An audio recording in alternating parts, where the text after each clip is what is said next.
Four little girls, asleep in their beds, never made it to morning. What started as a quiet night in a small Indiana town ended in an inferno that would haunt everyone who witnessed it. Before we dive deeper, hit that subscribe button. It helps us keep uncovering the stories the world tried to forget, and stay with me till the end. In the early hours of November 21, 2016, the peaceful town of Flora, Indiana, was shattered by a tragedy no one could have imagined. A two-story duplex on Columbia Street was engulfed in flames. Inside were four young sisters: 11-year-old Kiana Davis, 9-year-old Kiara Phillips, 7-year-old Carey McDonald, and 5-year-old Keene Welch. By dawn, all four girls were gone. For their mother, Galen Rose, life had always been a struggle, but one filled with hope. She had recently started a better-paying job, determined to build a brighter future for her daughters, the center of her world. Kiana, Kiara, Carey, and Keene were vibrant, full of laughter, and inseparable. Galen wanted to give them the life she never had. She had grown up in hardship, marked by absence and pain. Her father, Tracy Rose, had been imprisoned for drug-related charges when she was just 12. They reunited years later in 2011, trying to rebuild lost time. Tracy adored his daughter and granddaughters deeply, and when he moved to Flora, he encouraged Galen to join him. After months of hesitation, she finally agreed, craving the family bond she'd missed for so long. For 8 months, they lived together before Galen managed to rent her own place, a two-story duplex, for $500 a month. It felt like a fresh start. Her daughters quickly adjusted, filling the quiet street with laughter, dance, and cheer routines. They didn't have a dog, but they loved playing with the neighbors. They were well loved, always smiling, always together. The girls had just competed with their cheerleading team, the Lafayette Diamonds, and had celebrated their success with a trip to the grocery store. Kiana, the eldest, was especially proud. She had a basketball game the next day, her favorite sport. Her grandfather believed she'd one day become a star athlete, just like her mother. Galen, despite long hours at the gas station, never let her exhaustion show. Her co-workers described her as cheerful, polite, and always smiling. Her daughters often called her coach, because she pushed them to dream bigger, to perform better. Their Tuesday cheer practices were her joy, watching them move in unison, full of energy and pride. On that fateful night, after returning home from the store, Galen cooked dinner and tucked her daughters into bed. Around p.m. the girls called out their usual goodnight, unaware that it would be their last. As silence filled the house, Galen drifted to sleep, never imagining the nightmare that was about to begin. Around a.m., screams shattered the stillness. Galen bolted upright. Her daughters were trapped in their bedroom, fire spreading fast. The air filled with thick smoke as heat poured through the hallway. She tried to reach them, but the flames were too strong. Coughing, eyes burning, she ran outside, screaming for help. Neighbors rushed out in panic, calling 911 as they watched the duplex burn uncontrollably. Deputy Drew Yoder was among the first responders. The sight was devastating. The house was already engulfed. Through the chaos, Galen, covered in soot and burns, pointed desperately toward the girls' room upstairs. Yoder didn't hesitate. He forced his way inside, crawling through the smoke, but the fire had already consumed the stairway. He could barely breathe, struggling against the thick black fumes. Galen screamed from outside, begging him to reach her daughters. Yoder pushed forward until he couldn't go any further, his lungs filled with smoke. He stumbled back out, collapsing as firefighters arrived. Moments later, they entered the burning home, risking their lives to reach the children. One by one, the girls were carried out, lifeless. Medics tried to revive them on the front lawn, but it was too late. None of them survived. Deputy Yoder and Officer Dissinger were airlifted to the hospital for smoke inhalation. Galen was too severely burned and broken. The entire community stood in disbelief. Flora was small, barely a square mile wide, and everyone knew everyone. That night, grief spread faster than the fire itself. As daylight came, investigators began to piece together what had happened. At first, the cause was listed as undetermined, but weeks later, officials announced something that changed everything. The fire was deliberately set.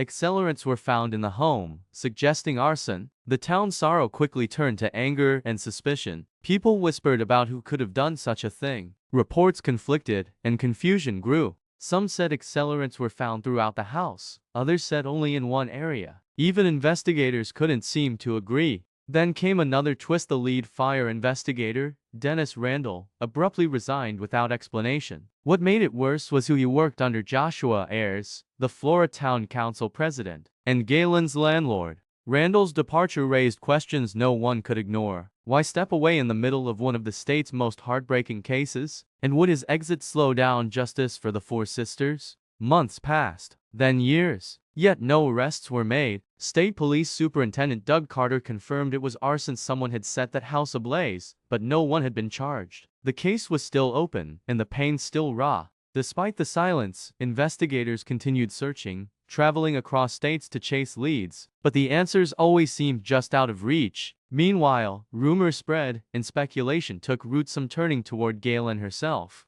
In 2019, she received a letter from the Indiana State Police offering immunity in exchange for information about drug activity linked to her acquaintances. Galen admitted she occasionally smoked marijuana, but denied any involvement with drugs or the fire. Still, the letter left her terrified and confused. She wasn't charged, but she felt cornered, like everyone was waiting for her to slip. 5 years after the fire, there was still no closure. Then in 2022, Galen took a step no one expected. She filed a federal lawsuit against her landlord, Joshua Ayers, his business partner Troy Helderman, and their company, Birch Tree Holdings. The case was about to take an even darker turn. It's been nearly 2 years since Mother Galen Rose of Flora lost her 4 daughters in a devastating house fire. Today, she's fighting back, filing a lawsuit against her former landlord. Named in the case are landlord Josh Ayers, his business partner, and their company Birch Tree Holdings. According to Faith Alvarez, Galen's attorney, Indiana law requires every rental property to have working smoke detectors installed outside every bedroom.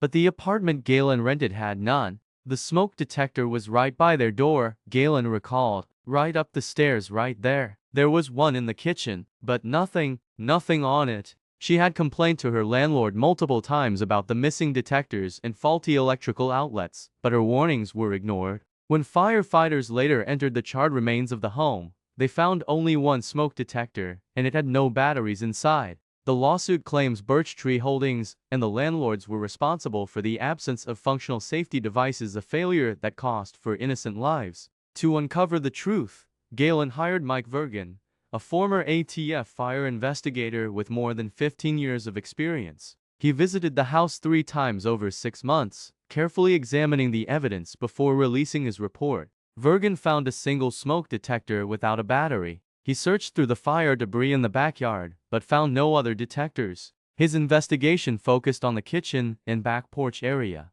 He examined every appliance, every outlet, every wire, and his findings were clear. The fire was not caused by an electrical malfunction. A crucial witness, Adam Mays, a neighbor and one of the first responders, provided a key detail. He arrived just minutes before the police and tried to rush in, but heavy smoke forced him back. Before leaving, he saw a 2-inch wide path of flame stretching from the back porch to the kitchen. Adam's account, the only one describing how the fire spread, helped Vergan reach a shocking conclusion. The fire had been intentionally set. However, he noted that it may not have been meant to harm the children. On September 6, 2023, both sides reached a confidential settlement. Jonathan Bond, attorney for the landlords, confirmed the agreement, and both parties decided to demolish the damaged property at 103 East Columbia Street, Flora. The following day, the people of Flora gathered across the street for a candlelight vigil. Tears fell freely as prayers were whispered into the night. Roses were placed at the site.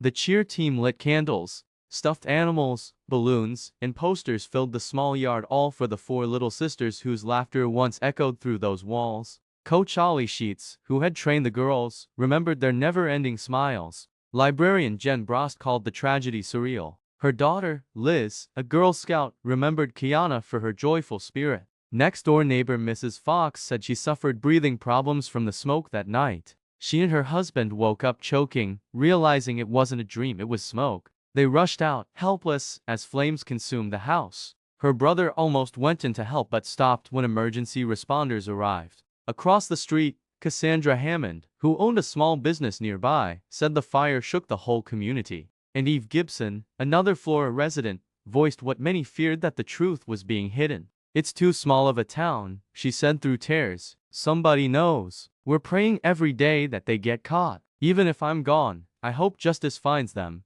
The fear still lingers that the person who set the fire might still be out there, and that another home in Flora could be next. To honor the sisters, the town placed a memorial bench engraved with their names and ages. Each year, residents gather to lay flowers on the porch of the old house, a quiet reminder of lives lost too soon. Galen Rose says she's been robbed of her role as a mother. Every night, she dreams of her daughters, and every morning, she wakes up to the same prayer: justice. Here's how you can help. A $5,000 reward is being offered for any information related to the deadly fire. Authorities have made an emotional appeal, urging anyone with details, no matter how small, to come forward. They've assured the community that all calls will remain confidential. An additional $5,000 will be awarded if the information leads to an arrest. We need people talking to people, officials said, and people listening then reporting what they know. Citizens can contribute to the reward fund by sending a check to the Indiana Department of Homeland Security, with Flora Fire Reward written in the memo line, ensuring the money goes directly to the cause.